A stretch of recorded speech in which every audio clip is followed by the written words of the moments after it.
Fabián Mantilla, quien es actual residente de segundo año de Medicina Interna de la Universidad de La Sabana. Esperamos disfruten esta charla. Va a estar muy interesante, muy didáctica. Igualmente, doctor Mantilla, muchísimas gracias por estar acompañándonos esta noche en esta pues sesión. Buenas noches, muchísimas gracias a ustedes, muchachos, por la invitación. Y bueno, esperemos que sí, como tú dices, esta charla sea de mucho agrado para todos, muy didáctica, y empecemos.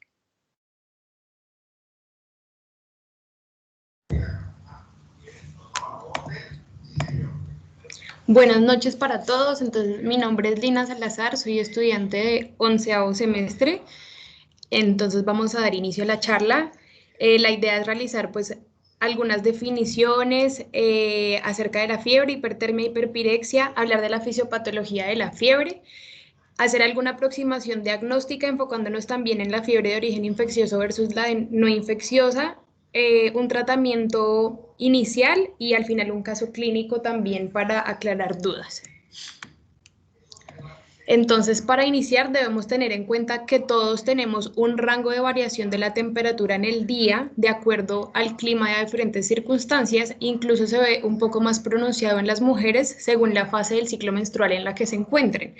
Ya una vez teniendo en cuenta esto, podemos definir la fiebre como la elevación de la temperatura corporal central por encima del rango diario para un individuo. Es un rasgo característico de la mayoría de las infecciones, pero hay que tener en cuenta que no es única de las enfermedades infecciosas, sino que se puede encontrar en otras, para algunos ejemplos, las enfermedades autoinmunes o autoinflamatorias.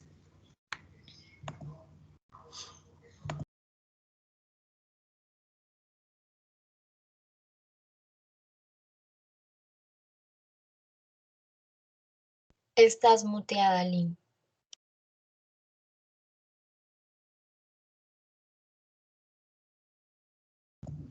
Listo, entonces para continuar acerca de la regulación de la temperatura corporal, entonces debemos tener en cuenta que existen múltiples mecanismos para la pérdida de calor, dentro de los que se encuentra algunos factores, la temperatura del ambiente, la edad, el estado nutricional y las prendas de vestir que van a afectar estos mecanismos. En la imagen podemos observar los diferentes mecanismos que son la evaporación, la radiación, la convección, la conducción y la radiación con otros ambientes. Entonces la evaporación pues sabemos que es por el agua corporal, que se produce pues una evaporación y con ella una pérdida de calor. La conducción, que es la pérdida de calor que se da al tener contacto con otro objeto. La convección es la pérdida de calor que se da con el ambiente si de pronto está más frío, y la radiación pues igualmente con el ambiente o con otros objetos.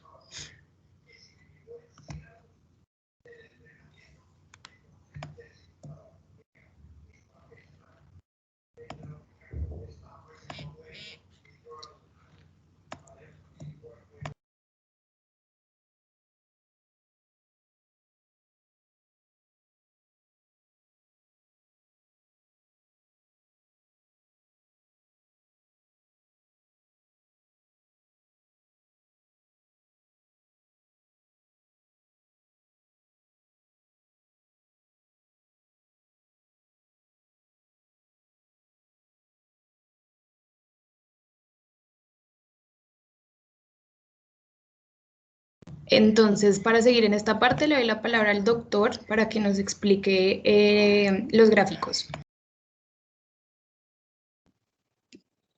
Perfecto, Lina. Entonces, mire, en esta diapositiva tenemos básicamente todos los mecanismos por los cuales la regulación de la temperatura nos va a permitir a nosotros tener unos diferentes cambios fisiológicos, que son los que van a permitir en última instancia garantizar ese equilibrio entre la regulación térmica del ambiente y la corporal.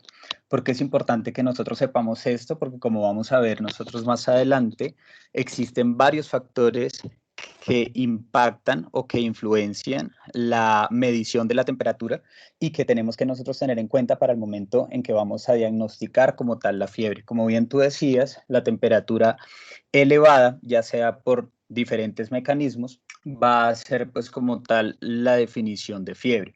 Entonces nosotros vamos a tener un mecanismo por el cual en la imagen, en la parte inferior, vemos que existe un imbalance entre los mecanismos reguladores propiréticos y antipiréticos, que lo que van a hacer es básicamente mover el regulador pirógeno endógeno, que en este caso pues es el hipotálamo, y allí nosotros pues vamos a ver que ese punto de regulación térmica hace que se activen unos factores a nivel periférico, como lo son las glándulas sudoríparas apocrinas, como es la vasodilatación a nivel de los capilares y como tal el mecanismo ya de defensa corporal, que cuando uno se siente con calor va y busca zonas como de sombra o zonas frías para poder regular la temperatura. ¿Qué sucede esto? Esto lo que hace es básicamente regular a la baja la temperatura que ya pues en el organismo se ha aumentado por los diferentes mecanismos fisiopatológicos que ya más adelante veremos, y esto lo que hace es regular a la baja la temperatura para que al equipararse un aumento en el termostato y una disminución de la temperatura por mecanismos periféricos lleven como tal a la homeostasis.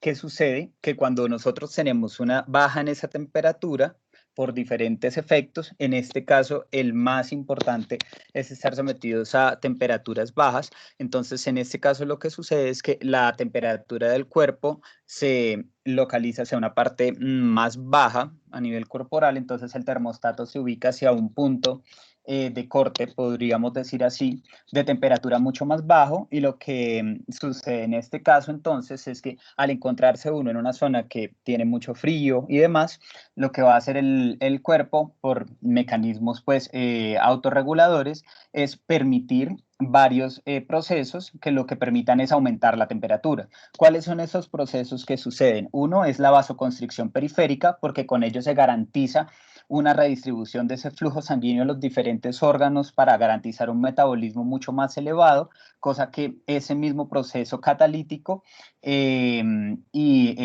catabólico haga pues una producción de energía.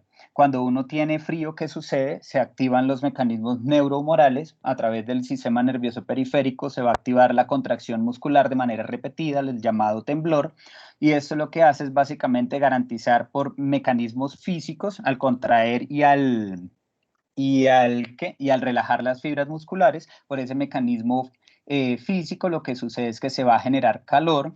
También sucede pues que en este caso el organismo lo que va a hacer es como mecanismo de defensa, buscar zonas en las que se encuentren pues más calurosos, abrigarse, utilizar algunas prendas mucho más abrigadas para que pues en este caso la temperatura corporal aumente y se garantice esa homeostasis. Entonces estas cosas son muy importantes tenerlas en cuenta, porque cuando nosotros tenemos un paciente que presenta escalofríos, que es ese característico temblor, y se continúa de la fiebre, eso nos indica algunos procesos fisiopatológicos diferentes y por ende tenemos que pensar en unos diagnósticos, podríamos decir así, en últimas, mucho más probables.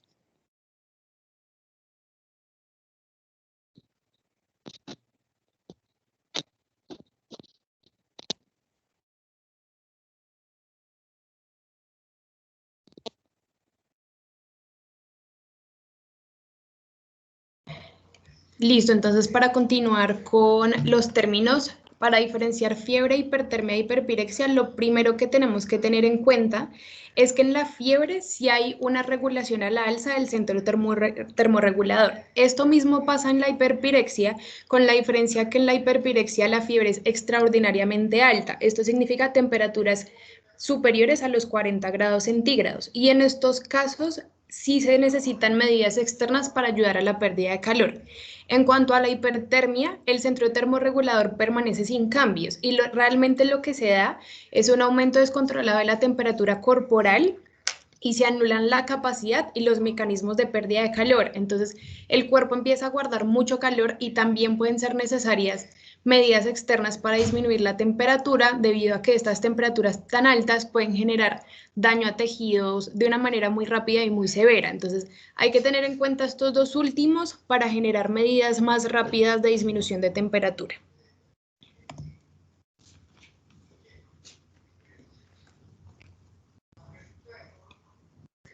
Listo, entonces, con respecto a las definiciones, es importante que nosotros sepamos que la temperatura la podemos medir en diferentes zonas corporales y que dependiendo en donde nosotros midamos la temperatura, vamos a tener unos puntos de corte que van a ser pues diferentes, y para ello la idea es que nosotros conozcamos en qué sitio vamos nosotros a tomar la temperatura y con ende teniendo nosotros como referencia el valor establecido para las diferentes poblaciones, en este caso dependiendo si la temperatura la tomo a nivel rectal, axilar, a nivel del conducto auditivo, en la región sublingual o la temperatura oral, la temperatura que se toma a través, esto pues digamos que se utiliza con mayor medida en la región de la cabeza, en la frente, se utilizan más los termómetros infrarrojos, o la temperatura central cuando ya nosotros tenemos dispositivos invasivos que nos permiten a nosotros tomar de una manera mucho más, por decirlo así, específica la temperatura.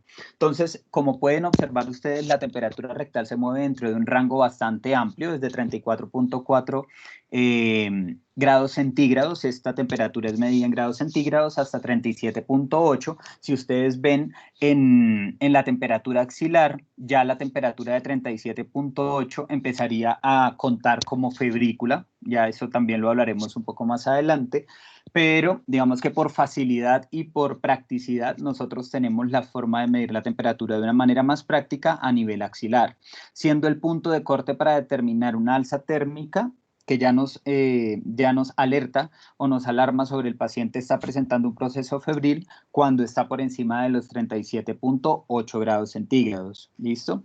Dependiendo el punto de corte que utilicemos nosotros para temperatura, podemos nosotros definir la fiebre, pero también la podemos definir a partir de la temporalidad con la cual se presenta. Entonces, en la imagen de la derecha, como pueden observar, es una gráfica en líneas de tiempo en donde nosotros tenemos en la línea de las abscisas la temporalidad y en la línea de las ordenadas la definición como tal de fiebre y los puntos que tenemos nosotros de temperatura.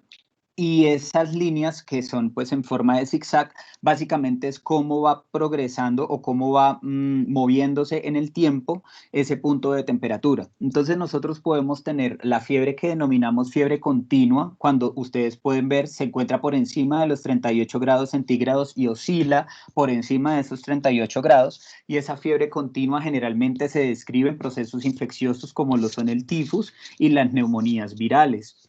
Cuando nosotros hablamos de una fiebre recurrente, decimos que estamos ante un proceso febril que tiende a presentarse en periodos cortos de tiempo y que se acompañan de bajas térmicas, que generalmente esos procesos intercrisis febriles son de 2 a 3 días, y esos procesos se han definido tradicionalmente en infecciones parasitarias. Digamos que por excelencia la malaria es la que sale allí pues a relucir. Si recuerdan, la malaria puede producir, dependiendo del tipo de agente etiológico, fiebres que se presenten cada tercer o cada cuarto día. Entonces a eso nosotros lo definimos como fiebre recurrente. Podemos tener nosotros la fiebre remitente. Entonces en este caso ya en el proceso febril vamos a tener nosotros una oscilación de temperaturas que va a estar entre la fiebre como tal, definida como fiebre, y procesos en los cuales disminuye la temperatura hasta en algunos casos alcanzar los niveles normales, pero si se dan cuenta oscila mucho más fácil en el tiempo, mucho más rápido. En términos de días puede presentar el paciente hasta 3 o 4 procesos febriles, y en este caso estas fiebres remitentes se han descrito principalmente en procesos sépticos, cuadros de tuberculosis y fiebre reumática. Tenemos nosotros la fiebre ondulante, que es la que permanece en picos muchos más prolongados. Se forma una meseta en la parte pues de temperatura por encima de los 38 grados centígrados, como pueden observar, que tienden a durar entre 1 y 2 días.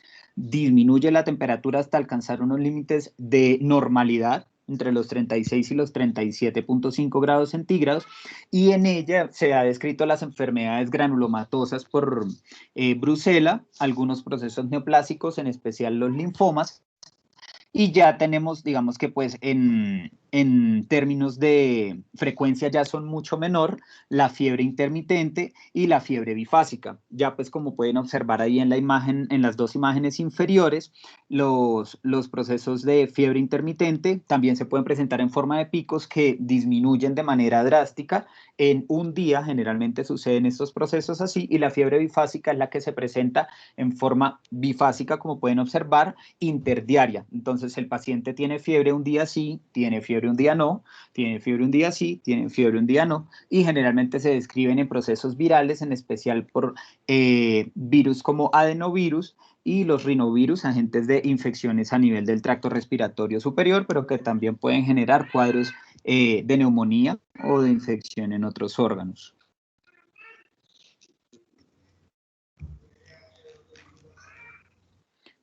Como les decía, la temperatura va a depender de múltiples factores, y no es solo medir la temperatura y encontrarla de manera elevada para uno decir que el paciente se encuentra con fiebre, pues existen muchos factores que pueden interferir con esa temperatura.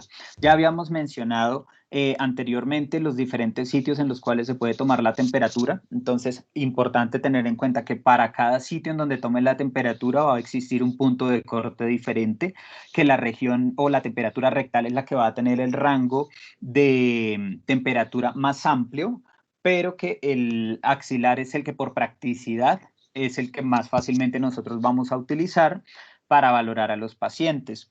Entonces, con punto de corte de 37,8 para febrícula y de 38,3 para fiebre, vamos nosotros a definir como tal el proceso febril. También esos factores fisiológicos, como ven en el recuadro de color púrpura, encontramos nosotros que dependiendo del momento del día, ya también veremos nosotros en la fisiología de la temperatura o la regulación térmica, cómo la temperatura en el paso del día va a aumentar en el tiempo, siendo más o menos sobre las 3, 4 de la tarde cuando alcanza el pico más alto de temperatura.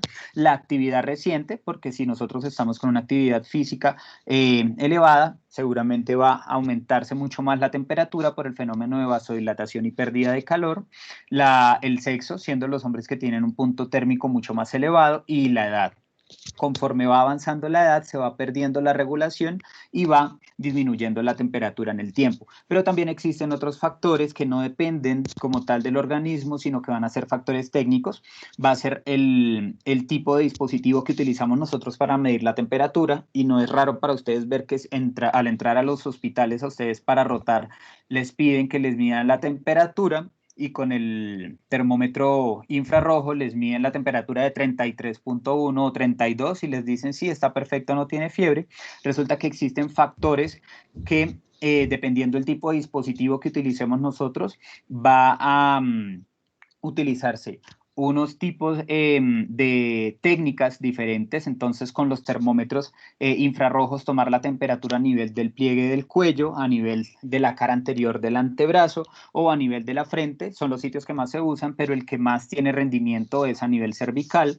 El tipo de técnica que se utilice con los termómetros de mercurio, que son los que tienen la mayor sensibilidad para determinar la temperatura. Entonces, idealmente con los pacientes se debería tomar la temperatura a nivel axilar con los termómetros de mercurio, y ya dependiendo del tipo de dispositivo, si es un dispositivo automatizado, tener en cuenta la calibración y el mantenimiento para así pues garantizar que la medida sea correcta.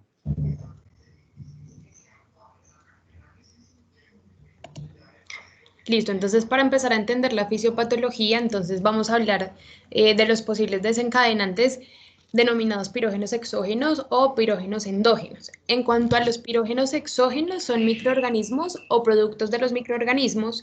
Usualmente pues tenemos por parte de los gram negativos las endotoxinas, que finalmente pues son ligandos de los toll-like receptors. Y en cuanto a los gram positivos, tenemos ejemplos como la toxina 1 del síndrome del shock tóxico, las enterotoxinas o las exotoxinas. Si vemos en el cuadro, hay una comparación entre las exotoxinas y las endotoxinas. Es importante resaltar que las primeras son secretadas por bacterias gram positivas y gram negativas. Son proteínas difusibles, tienen un alto poder tóxico y una alta especificidad. Sin embargo, estas no tienen un poder para producir fiebre tan alto como si lo tienen las endotoxinas. En cuanto a las endotoxinas, son únicas de los gram negativos, hacen parte de su membrana celular, son de toxicidad baja y una baja especificidad, pero realmente tienen un alto poder pirogénico, incluso con cantidades de 2 a 3 nanogramos por kilo, son capaces de producir fiebre y la sintomatología de malestar de la fiebre. En cuanto a los pirógenos endógenos, o en realidad las citoquinas, son producidas tras la activación de los Toll-like receptors, es decir, que finalmente los pirógenos exógenos también van a hacer o desencadenar la parte de los pirógenos endógenos. Estos regulan los procesos inmunológicos, inflamatorios y hematopoyéticos. ¿Cuáles son las citoquinas de importancia para el proceso febril? La interleucina 1, la interleucina 6, el factor de necrosis tumoral y el interferón alfa. De estos, ¿qué es importante? Realmente los que inician a desencadenar el proceso febril son la interleucina 1 y el factor de necrosis tumoral. Sin embargo, se ha demostrado en algunos estudios con ratones que en ausencia de la interleucina 6 no se desencadena el proceso febril. ¿Qué es lo que pasa? Que la interleucina 1 y el factor de necrosis tumoral hacen que se produzca una gran cantidad de interleucina 6 y finalmente esta es la que va a hacer que el centro termorregulador aumente su set point.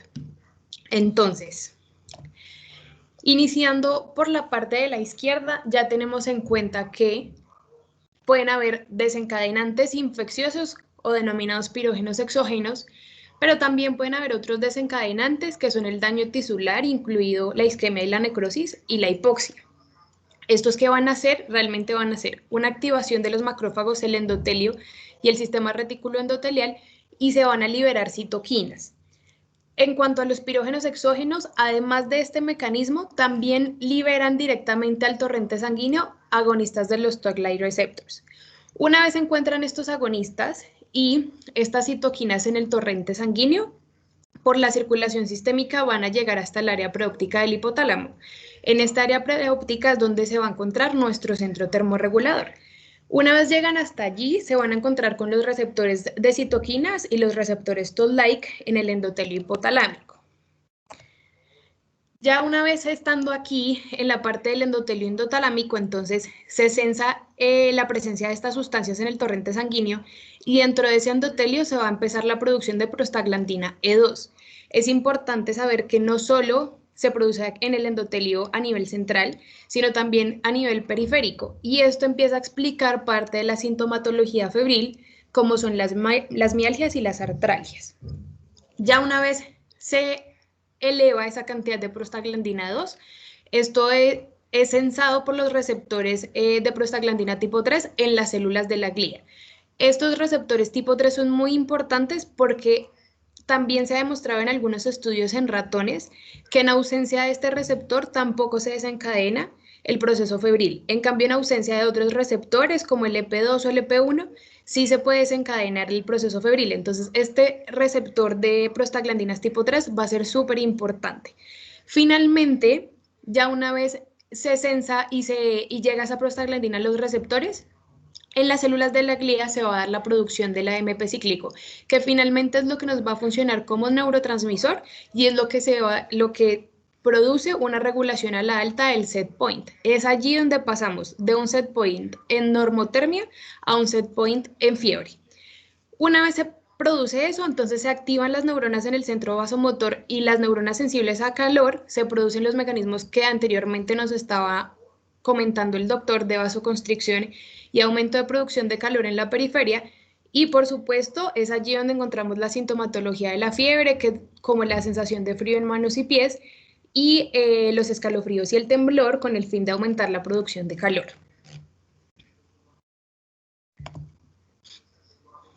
Entonces, para iniciar el enfoque diagnóstico, vamos a preguntar primero dos cosas: si nos encontramos con un proceso febril que lleve menos de 7 días de evolución o nos encontramos con un proceso febril que tenga más de 3 semanas de evolución.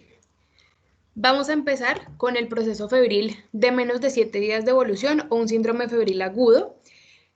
Nuestra población ahorita va a ser los pacientes entre 5 y 65 años, debido pues que a la fiebre en niños se comporta un poco diferente.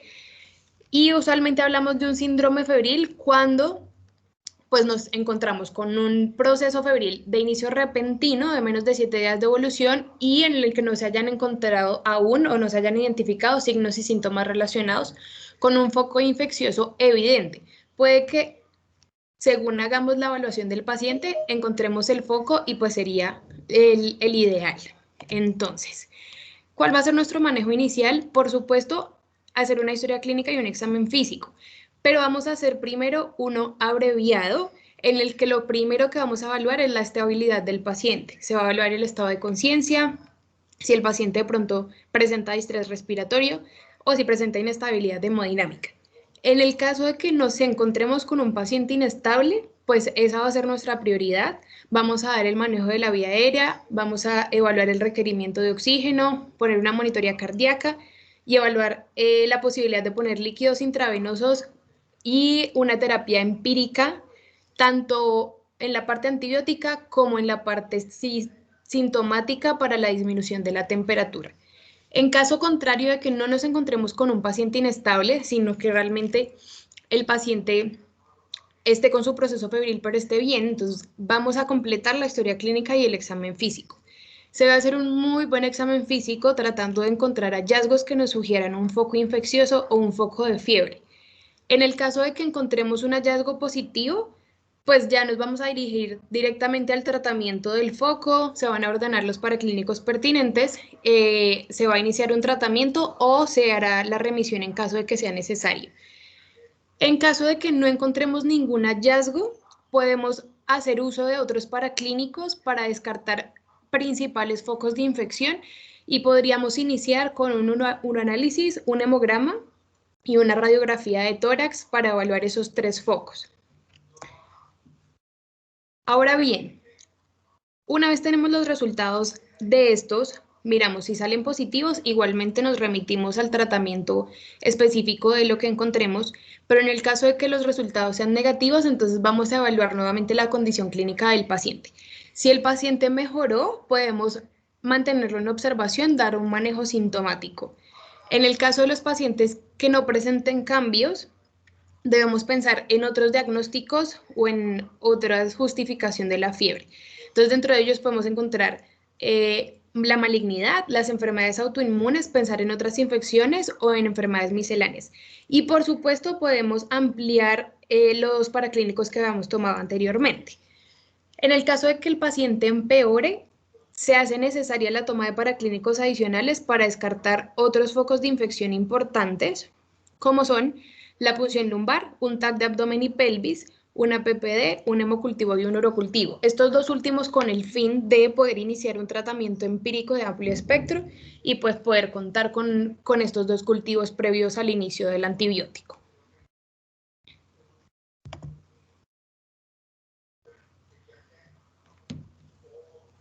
Ok, buenas noches para todos. Mi nombre es Chade Fontecha y ahora vamos a hablar sobre el enfoque práctico. Para enfocar el síndrome febril agudo, pues además de tener en cuenta los síntomas propios del estado proinflamatorio que va a presentar el paciente, es importante hacer una muy buena anamnesis y un muy buen examen físico, que sea completo y pues que sea detallado. Y esto pues con el fin de obtener claves que nos ayuden o nos orienten a dar un enfoque claro de la enfermedad. Una forma práctica en nuestro medio es hacer la división entre malárico o palúdico y no malárico. En la figura que estamos viendo en el mapa, se está haciendo un enfoque sindromático de las diferentes enfermedades infecciosas de acuerdo con los síntomas y signos cardinales que los acompañan. Esto es importante porque nos permite identificar los diferentes escenarios y nos facilita además el diagnóstico diferencial. Nosotros podemos evaluar o guiarnos también si estamos frente a una enfermedad, pues ante una fiebre que además nos produce un síndrome ictérico. Podríamos hablar de un caso posible de malaria, de leptospirosis, de hepatitis virales o incluso fiebre amarilla. Si por el contrario la fiebre también se presenta con un síndrome hemorrágico, entonces podríamos pensar en dengue, ¿sí? Que es como lo más común. O si la fiebre, el síndrome febril, se presenta con síntomas inespecíficos, entonces ya podríamos ir guiando también de acuerdo a los síntomas que presenta el paciente hacia una rickettsiosis, una fiebre tifoidea, un chikungunya, un absceso hepático, un toxoplasma, ¿sí? Va a ser muy, muy importante que nosotros definamos también, pues de forma sistémica, la presencia, si existe o no exantema. Si existe exantema, entonces es vital que nosotros definamos cuál es la zona anatómica de inicio, cuál es la distribución, cómo es su diseminación, qué otros síntomas lo están acompañando, ¿sí? Porque, digamos, en la rickettsiosis se puede encontrar un exantema. Entonces, esto va a ser importante, las adenopatías, establecer cuál es el predominio, si es cervical, si es inguinal, si se acompaña de dolor faríngeo, si el paciente presenta hepatosplenomegalia, e ir evaluándolo e ir guiándolo. También podemos encontrar pacientes que presenten síntomas respiratorios, pero que no estén asociados a un síndrome de consolidación pulmonar. Entonces, podemos tener acá un paciente que tenga taquipnea, rinorrea, tos sin expectoración. Uno podría enfocar la búsqueda activa pues hacia un virus como la influenza u otro. ¿Sí? Algo que es fundamental y que va a ser muy importante en el enfoque va a ser el patrón de la fiebre, como lo mencionaba el doctor al inicio de la charla. Es muy importante establecer si es una fiebre que es intermitente, si es continua, si es bifásica. No voy a entrar a profundizar, ya que pues al inicio se explicó más o menos, se dieron los ejemplos. Es importante evaluar que si tenemos un paciente que tiene episodios hemorrágicos, profundicemos muy bien en el examen físico y en la anamnesis, porque también esto puede significar un signo de alarma o un signo de gravedad que tenemos que prestar atención, al igual que otros síntomas como la diarrea. Si tenemos pacientes que tienen diarrea, tienen fiebre, entonces importante en diarrea definir la intensidad, definir la frecuencia, el tipo de posición, si es explosivo, si es disentérico, si es hemorrágico, si además el paciente presenta dolor abdominal, eso nos indicaría que el foco infeccioso está en el tracto gastrointestinal. O por el contrario, a la diarrea nosotros podemos tener pacientes que tengan estreñimiento, por ejemplo en la fiebre tifoidea puede presentarse el caso de que el paciente tenga diarrea o estreñimiento. Entonces ahí vamos viendo pues como la importancia de un adecuado abordaje y de una correcta exploración en el paciente. Al igual que hay otros síntomas que no hay que dejar de lado, como el dolor muscular. Importante la localización y pues la frecuencia. Digamos, en la leptospira es muy común que se presente dolor muscular a nivel de los gastrocnemios.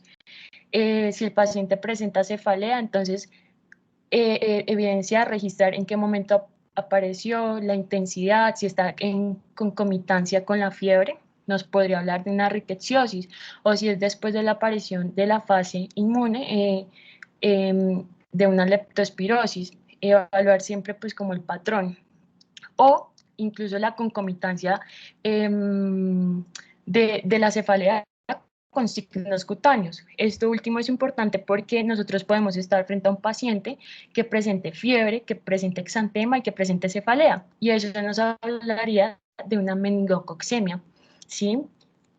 Otra de las cosas que va a ser muy, muy importante evaluar es tener muy presente la zona geográfica en la que nosotros nos encontremos o en la que el paciente haya estado recientemente, ¿cierto? Y además de eso, pues tener la certeza de la prevalencia pues, de cada una de las infecciones. Entonces, este mapa es muy útil en ese sentido. En la siguiente diapositiva, por favor.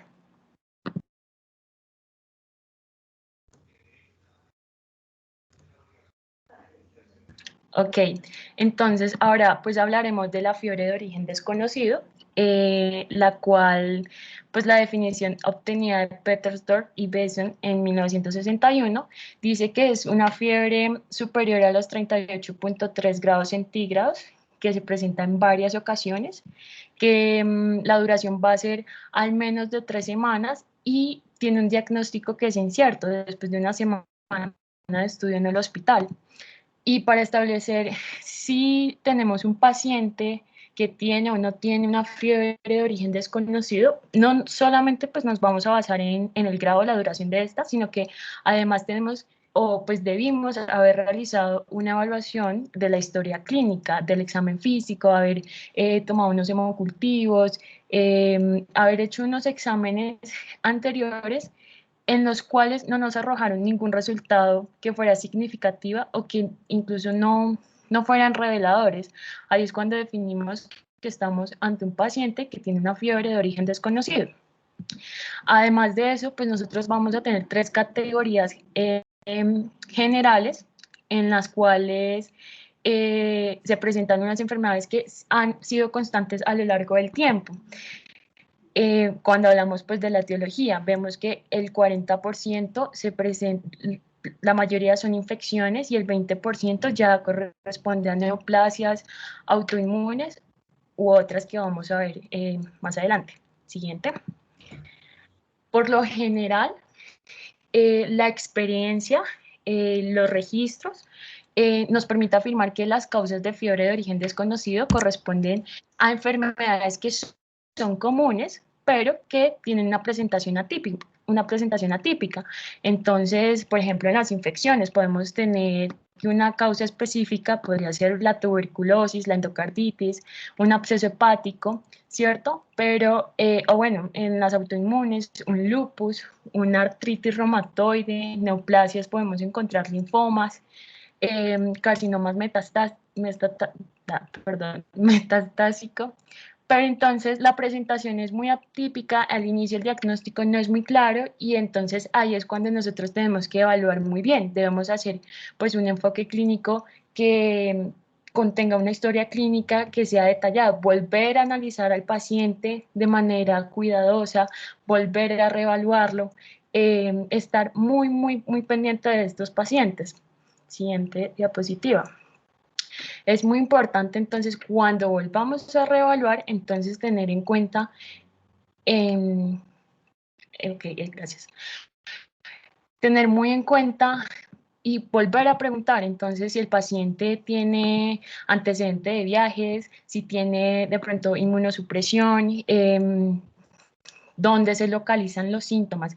Es muy importante ser detallados con eso. Y aparte, después de tener toda la información, tratar de establecer una hipótesis o un diagnóstico presuntivo en cada paciente particular. ¿Sí? Esto va a ser importante porque esto pues, nos va a permitir elegir o realizar siempre de manera secuencial los estudios. Sin embargo, nosotros vamos a tener ocasiones en las que tengamos como una balanza en donde ya hemos revisado al paciente completamente, le hemos hecho detalladamente y muy minuciosamente la historia clínica y nada nos indica hacia una causa particular. Entonces ahí es cuando nosotros tenemos que hacer varios estudios en simultáneos. Y esos estudios entonces pues los vamos a basar siempre como en los datos epidemiológicos, en la hipótesis más fuerte. ¿Cuál es la hipótesis más fuerte? Entonces recuerden, a su momento mencioné que el 40% de la etiología de fiebre de origen desconocido eran las causas infecciosas. Entonces nos vamos a tener que guiar mucho por esto.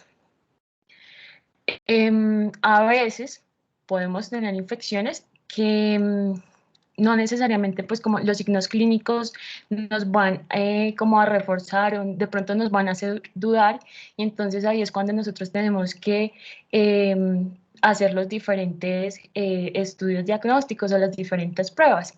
Entonces, ¿cuáles serían o pues cuáles son esos estudios? En general, uno podría clasificar estos estudios como en 3 grupos, ¿sí? los que nos puedan aportar la información etiológica, entonces podemos hacer toma de cultivos, los que nos valoren pues, la respuesta del paciente, unos anticuerpos, o los que nos informen cómo está el estado del paciente. Entonces podemos pedir una función renal, una función hepática. También podemos hacer estudios de reactantes de fase aguda. Entonces, digamos, hay casos, por ejemplo, hay un estudio que se realizó con 263 pacientes que tenían fiebre de origen desconocido, en donde se evidenció en ese estudio que el 58% de esos pacientes pues tenían malignidad, y las más comunes eran el linfoma, eran el mieloma y era el cáncer de colon o de mama metastásico, y el 25% eran infecciones como endocarditis o enfermedades reumáticas sistémicas. Y ahí es cuando vemos nosotros la importancia de realizar los adecuados estudios diagnósticos. Cuando hacemos estudios de reactantes de fase aguda, a veces nosotros podemos tener una BCG o una PCR normal, lo cual nos puede sugerir que hay ausencia pues, de un proceso inflamatorio significativo. Sin embargo, pues siempre van a haber excepciones. Lo importante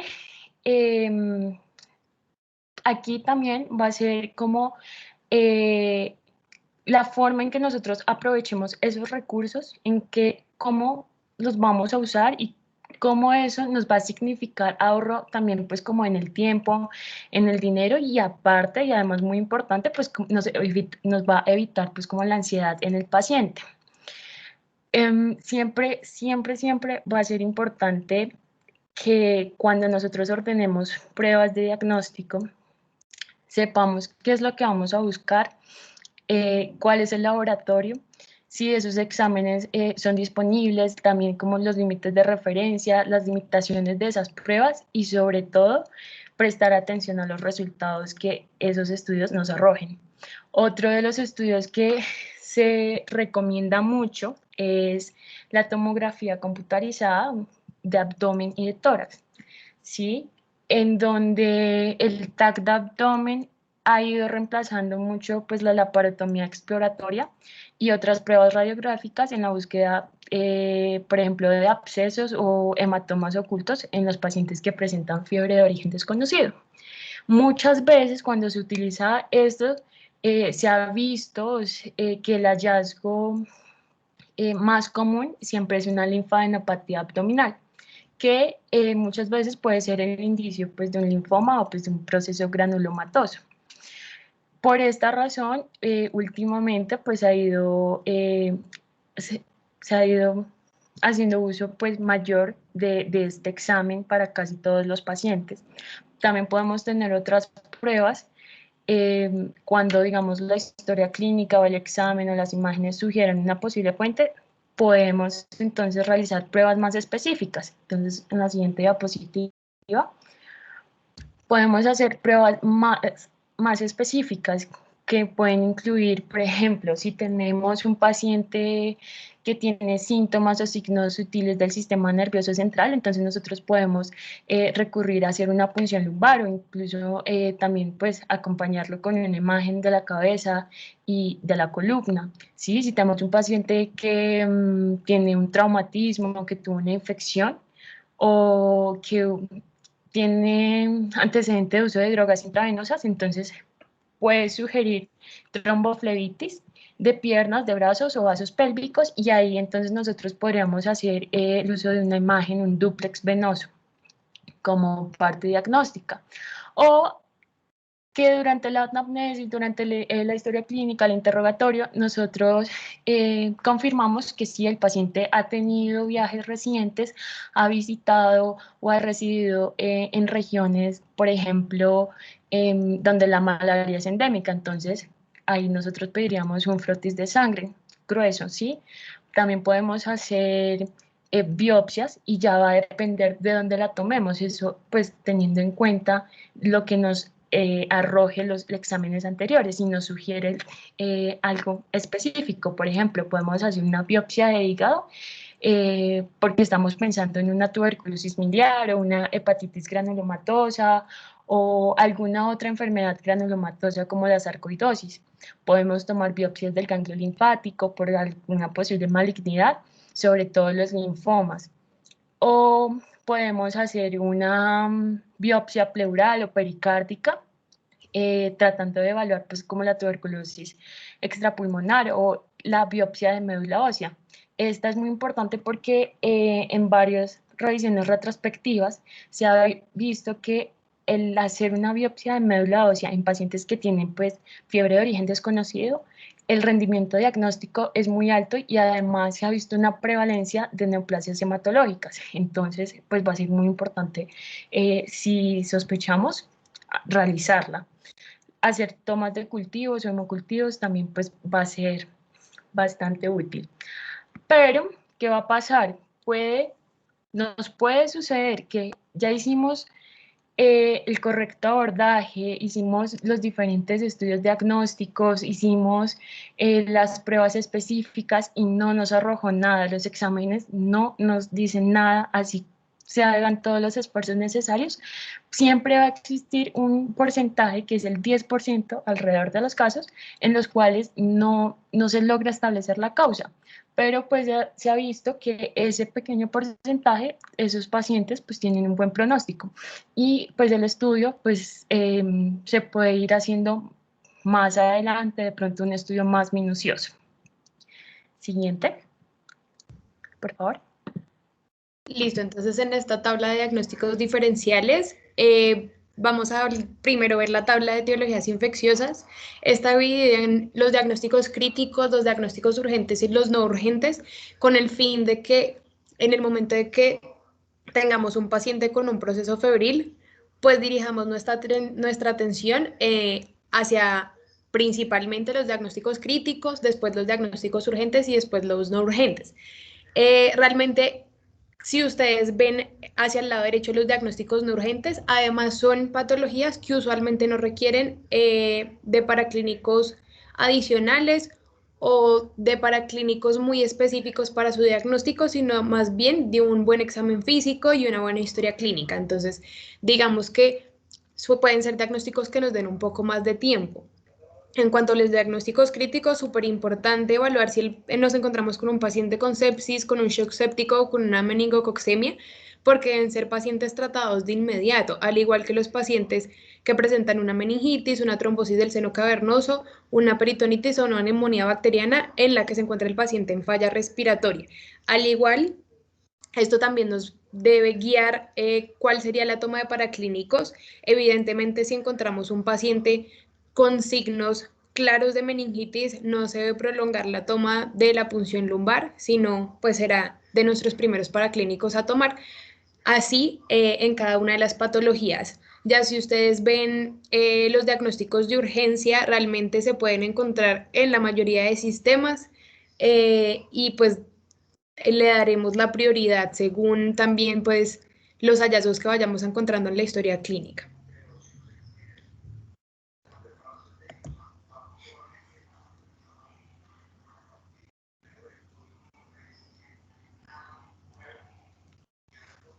Ya entonces, en cuanto a la etiología no infecciosa, entonces, como pueden observar en la tabla, se encuentran muchos menos diagnósticos que en las etiologías infecciosas. No significa que sean menos importantes. Como hablábamos en la fisiopatología, pues no, la fiebre no se desencadena únicamente por la parte infecciosa, sino también por el daño tisular, lo que nos puede estar guiando muchos de los diagnósticos que ven en la tabla.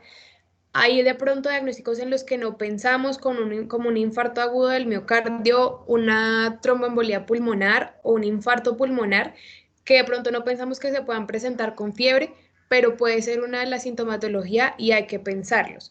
También hay diagnósticos importantes como una tormenta tiroidea o una insuficiencia adrenal aguda, en las que en cambio sí puede ser bastante frecuente la presencia de fiebre, pero que no pensamos como primera causa. Hay que tenerlas en cuenta.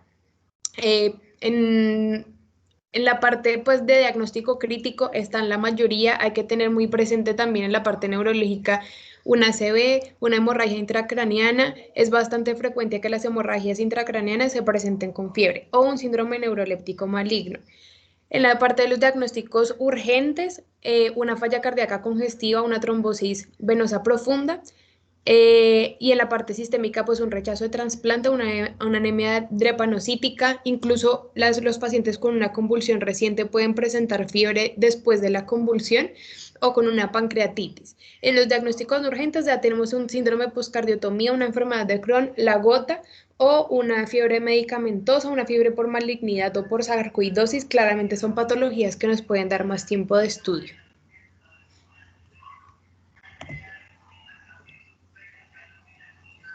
Ok, listo. Vamos a hablar del tratamiento y los objetivos de esto, pues va a ser reducir el punto de ajuste elevado del hipotálamo, facilitar la pérdida de calor e identificar y tratar la causa subyacente.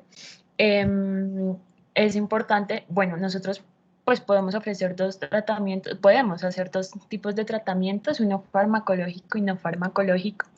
Es importante tener en cuenta que pues si la temperatura es leve y no existe ningún otro problema o síntoma asociado, digamos que el tratamiento acá pues va a ser como la ingesta de líquidos y el descanso, ¿sí? La ingesta de líquidos es muy importante y pues es fundamental sobre todo pues para prevenir la deshidratación. Se recomienda una ingesta de líquidos en niños de 30 a 50 mililitros por hora y en adultos de 50 a 100 mililitros por hora.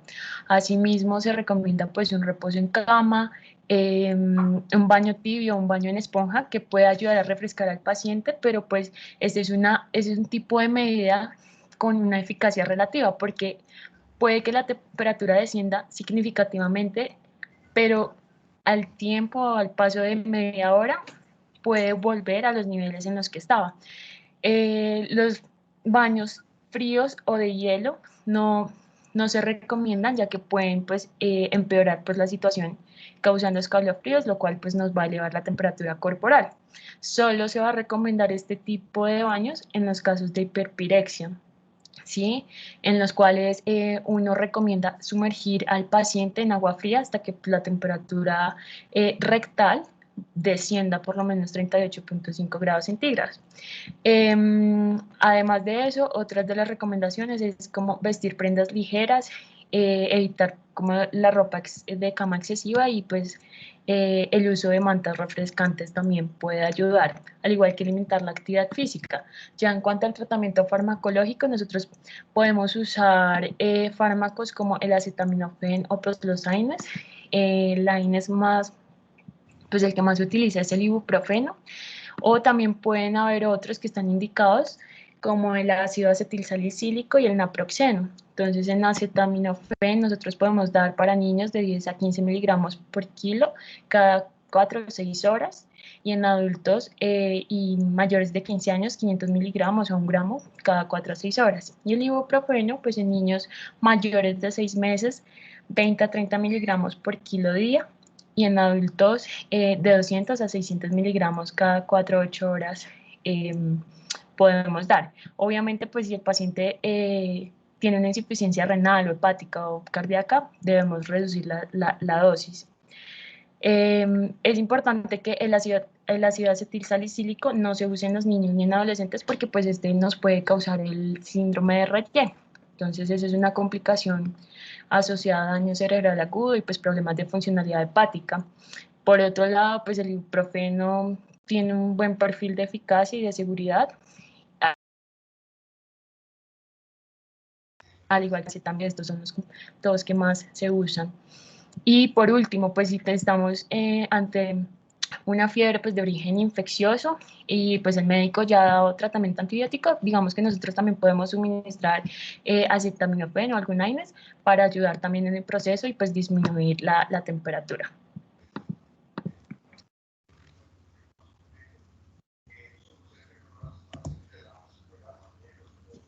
Listo, muchachos, entonces con el ánimo de poder incentivar un poco la interacción con ustedes ya para terminar, en estos 5 o 10 minuticos que discutamos un caso de la vida real, como todos los que les suelo mostrar a ustedes.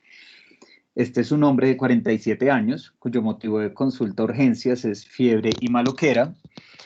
Se trata de un paciente con un cuadro clínico de 10 días de evolución, de fiebre no cuantificada que se acompaña de sudoración profusa, escalofríos de forma intermitente en la última semana y de predominio en la noche.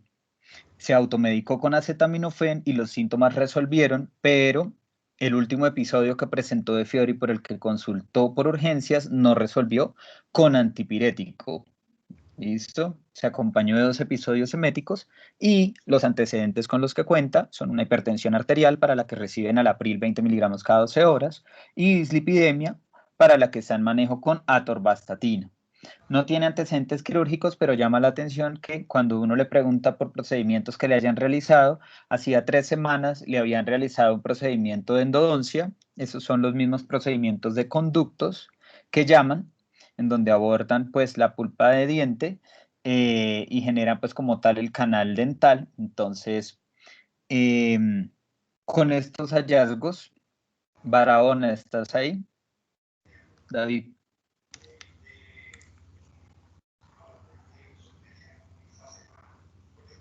David. Doctor, ¿cómo está? Creo que Bien, ahora una súper. mala señal, pero yo le puedo ayudar Bueno, con el caso. bueno, perfecto. ¿Qué piensas, Alejo? Con esos datos nomás. Doc, pues bueno, pues como estábamos contando, pues como estaban contando, pues ya es una fiebre, pues ya más de 7 días, que pues ya no resuelve con pues el uso de antipiréticos y con el antecedente que llama la atención de la endodoncia, podríamos sospechar quizá una endocarditis bacteriana. Perfecto. Listo.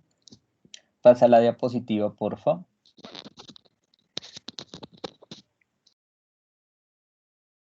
Lina.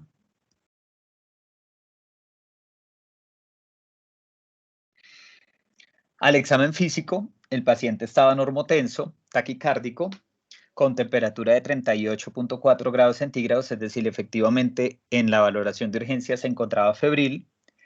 Y como hallazgo positivo al examen físico encontramos una petequia en el párpado inferior del ojo izquierdo, un soplo regurgitante grado 4/6 en el foco de la punta y a nivel de la piel, en el pulquejo de los dedos de las manos, unas lesiones petequiales que ya vamos a observar en la siguiente imagen, por favor.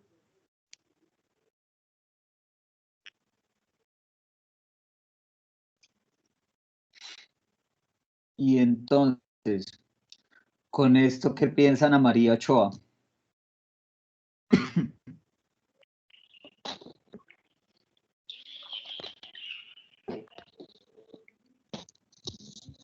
Ana María, ¿no estás?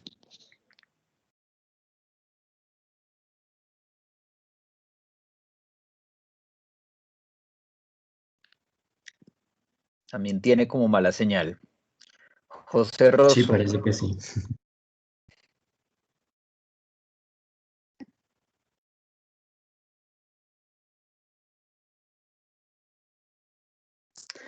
Están callados, muchachos. La idea es que esto sea bastante interactivo, que los escuche, así como ustedes nos escuchan a nosotros. Mariana Ríos. Hola, doctor. Hola Mariana, ¿cómo vas? Muy bien, ¿y usted? Bien, súper. Cuéntame, ¿qué piensas de este paciente? Pues ¿Por qué diagnóstico te animas? con eso pues podríamos confirmar lo que mi compañero anterior había dicho de endocarditis infecciosa, pues podemos verlo por este tipo de lesiones que tienen los pulpejos y por las manchas que había escrito en la historia clínica, pues probablemente sean manchas de Roth.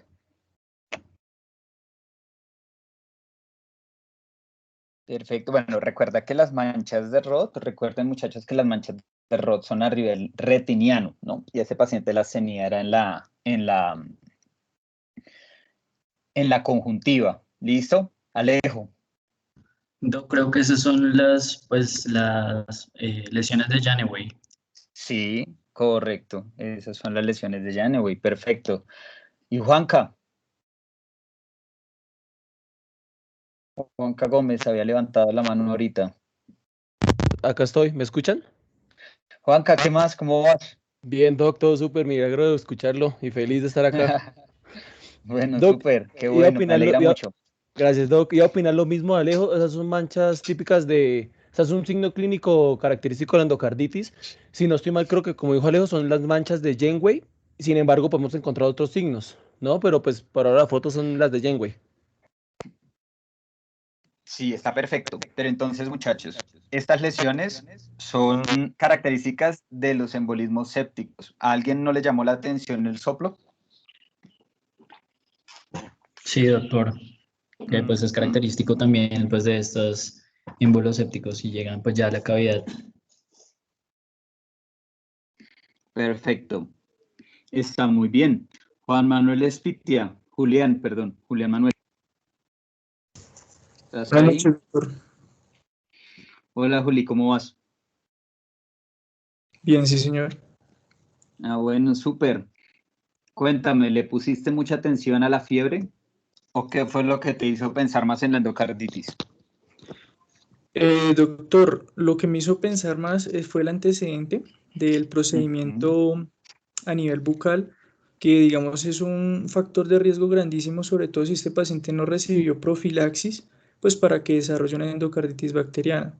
Tenemos este criterio que es un criterio menor, que son las manchas de Janeway.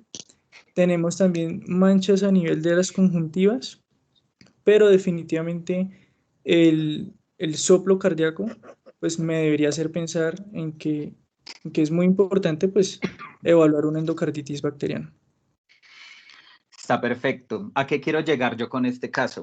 Que la fiebre es un síntoma y es un signo que se manifiesta en un sinnúmero de patologías, tanto infecciosas como no infecciosas, y que hace parte de una constelación de elementos que nos puede, digamos, como a nosotros hacer pensar en ciertas patologías, pero que en últimas no es un signo o un síntoma específico.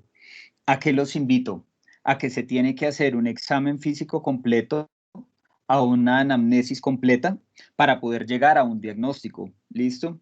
¿Cuál es el objetivo con esta charla? Si me haces el favor, Lina, y pasas la diapositiva, el objetivo de esta charla es que ustedes tengan entendido cuál es la definición de fiebre, y ya eso lo sabemos, ¿sí? Temperatura axilar por encima de 38.3, que nos hace pensar en ciertas patologías y que nos tiene a nosotros que hacer pensar en un proceso inflamatorio, ¿listo?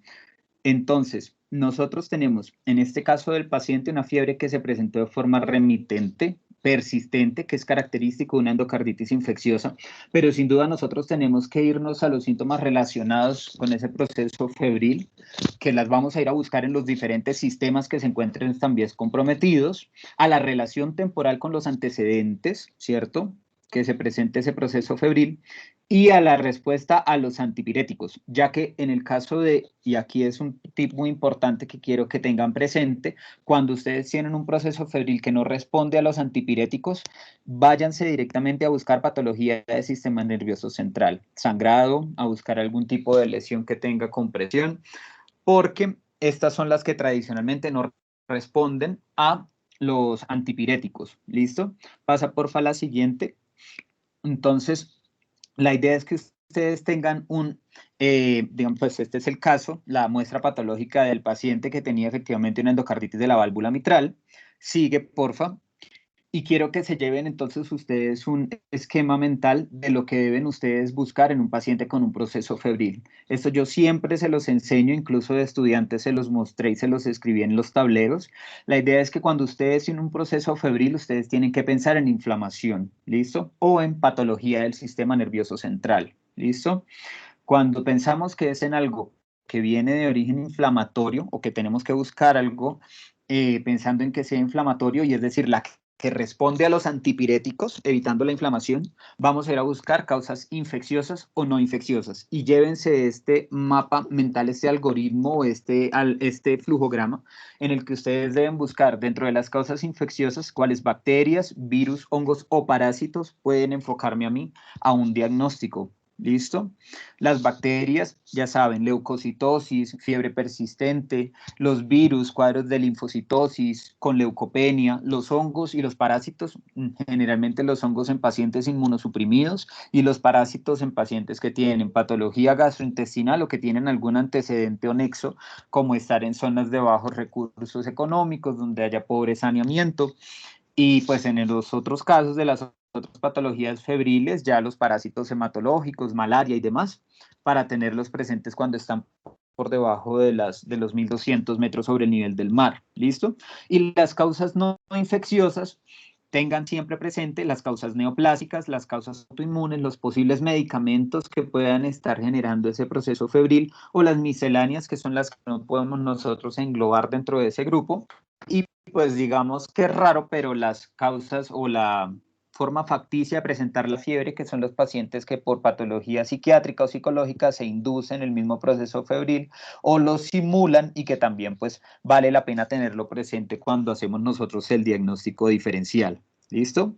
Entonces, importante, llévense la definición de fiebre, llévense que la fiebre que es inflamatoria responde a los antipiréticos, que la que no es inflamatoria no responde a los antipiréticos, y debemos buscar una patología en el sistema nervioso central, y ya con eso podemos ir enfocando mucho más fácil al paciente para lograr llegar al diagnóstico. ¿Listo?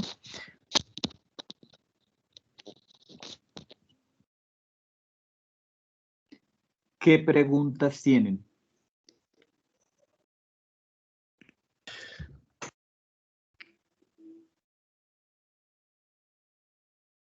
Dale, Oscar, danos tu pregunta.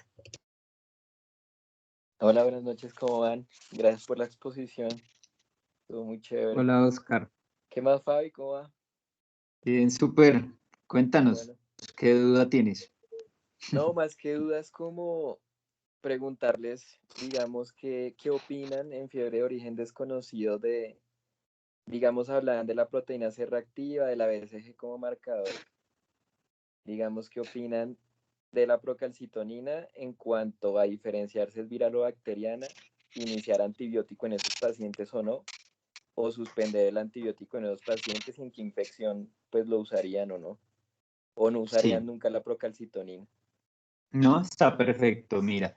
La pregunta viene muy a colación al tema, porque nosotros las utilizamos, y lo que se ha escrito en la evidencia es que se debe emplear la procalcitonina junto con la PCR porque aumenta la sensibilidad para acortar los tiempos de tratamiento antibiótico. A ti una procalcitonina nunca te debe indicar a qué paciente le pones antibiótico. Para eso tú tienes la clínica. Si tienes un paciente con fiebre, leucocitosis, tos, con esputo, tú no vas a tomarle una procalcitonina para ver si le inicias antibiótico. Siempre el criterio clínico debe primar. ¿Listo? Entonces, que ese mensaje se les quede muy claro. Procalcitonina solo para acortar los tiempos de tratamiento antibiótico, nunca para iniciarlo. Tanto la PCR como la BSG son marcadores inespecíficos de inflamación. Entonces, puedes tomarlos para determinar si el paciente efectivamente estamos frente a un proceso inflamatorio y para hacer seguimiento al tratamiento antibiótico. Entonces, si tú tienes un paciente que clínicamente tiene una neumonía, tiene una sepsis, tú le pones el antibiótico, le tomas una PCR al inicio del tratamiento, cosa que tengas un nivel basal para que vayas haciéndole seguimiento, y conforme vaya en el tiempo disminuyendo, veas tú que pues va mejorando con el tratamiento, ¿sí? O sea, va disminuyendo la PCR. Si va aumentando, quiere decir que el proceso inflamatorio persiste, y ahí ya tocaría indagar. Estoy cubriendo al paciente con un adecuado espectro antimicrobiano, entonces miro, los parámetros respiratorios están buenos, el paciente dejó de hacer fiebre, los leucocitos van en descenso, y ahí si estos criterios se cumplen y tú ves que va mejorando, probablemente ese fenómeno inflamatorio sea debido a otra causa, más no a la infección que tiene, y ya eso lo estudias por otro lado, ¿listo? Y la procalcitonina se ha definido solo en los casos de neumonía. Hay algo de evidencia en meningitis y poco de evidencia en tejidos blandos, ¿listo? En especial para lesiones de tejidos blandos necrotizantes. Pero eso es básicamente lo que te puedo comentar y en lo que les puedo ayudar. Entonces, PCR y BCG, marcadores inespecíficos. para hacer seguimiento al tratamiento antibiótico, si van en descenso, quiere decir que el paciente va modulando la inflamación. Y procalcitonina nunca para iniciar tratamiento, solo para acortar los días de tratamiento antibiótico. Y debe, pues, utilizarse idealmente, o pues lo que la evidencia ha mostrado es, o los estudios que hay, son con neumonía, con algunos estudios, pues, de un cierto peso de evidencia para meningitis, y uno que otro en infecciones de piel y tejidos blandos. Sí, de acuerdo. Muchas gracias. ¿Listo? Excelente. Vale. Alejandro, ¿qué pregunta tienes?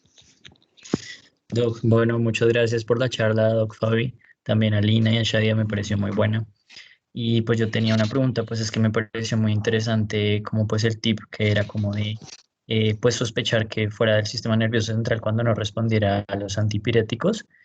Y pues yo quisiera saber si hay algo como digamos similar o parecido para poder diferenciar entre una fiebre, digamos, por ejemplo, de origen neoplásico, algo que nos pueda hacer sospecharlo más clínicamente, en dado caso que no tengamos los recursos para hacer estudios de extensión. Claro que sí. Digamos que esto ya es más dado como de la experiencia que hay de los profes que yo he tenido, de las personas con las que he tenido la oportunidad de trabajar y lo que yo he visto en los pacientes. Y es que cuando uno tiene un paciente con una fiebre que sugiere una patología neoplásica, los pacientes no presentan tanto como compromiso de su estado general, digamos desde el punto de vista agudo. Son pacientes que crónicamente vienen con procesos febriles, con pérdida de peso, con cuadros muy constitucionales, ¿sí? Pero que de manera aguda no se encuentran comprometidos.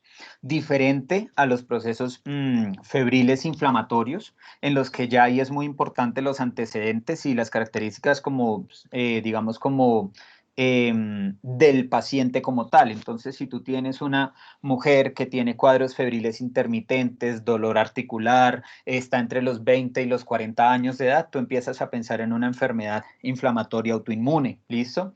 Ahora, un tip que siempre también se los doy a ustedes es si ustedes tienen un paciente que tiene un proceso febril que se precede de escalofríos y de diaforesis, ese paciente tiene un cuadro infeccioso bacteriano y en la gran mayoría de los casos bacteriémico. Entonces, si ustedes le preguntan al paciente que si cuando le da fiebre, después de la fiebre le da escalofríos, si le da tembladera y se quiere quitar todo y todo porque siente mucho frío, piensen en que ese paciente tiene un cuadro febril infeccioso de origen bacteriano, ¿listo? También en las virales se suele observar, pero es más común en los procesos bacteriémicos, ¿listo? Ok, Doc, muchas gracias. ¿Qué otras preguntas tienen, muchachos?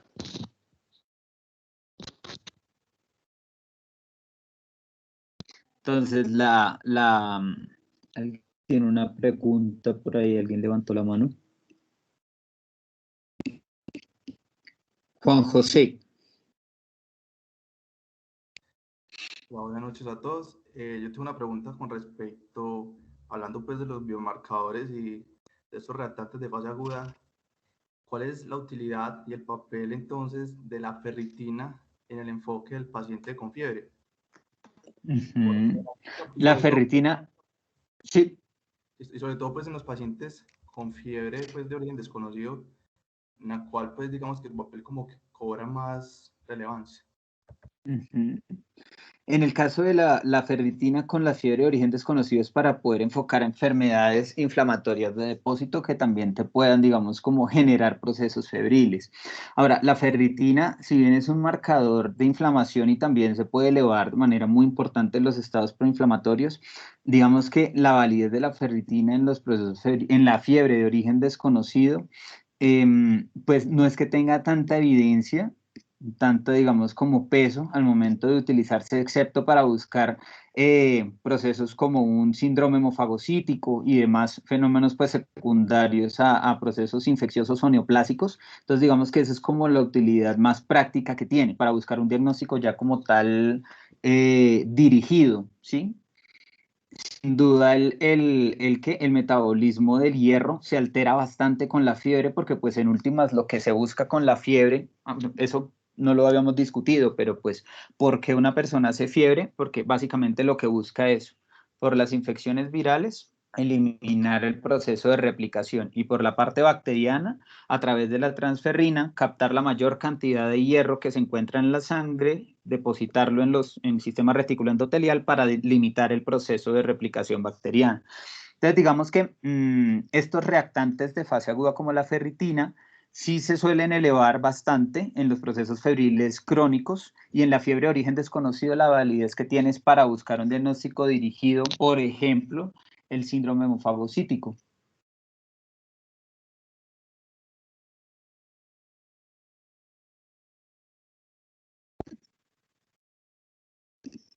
¿Qué otras preguntas tienen, muchachos?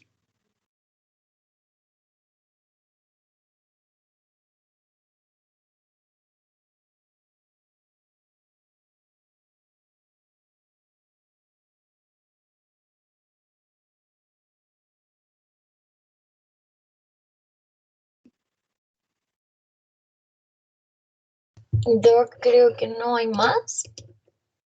Sí, creo que no hay más. Ay, bueno, muchísimas gracias, doctor. Estuvo muy, muy interesante. Espero que todos hayamos aprovechado la charla con las preguntas. También gracias por participar. Muchas gracias a Lina y a Shadia también. Y muchas gracias a usted nuevamente, doctor, por estar acá apoyándonos. No, a ustedes, muchas gracias. Vale. Muy chévere la discusión. Sí, estuvo interesantísima. Muchísimas gracias a todos. Espero Muchas que gracias, descanse. doctor. Bueno, muchachos, que estén muy bien. Muchas gracias. Gracias, doctor. Igual, Doc. Muchas gracias. Éxitos.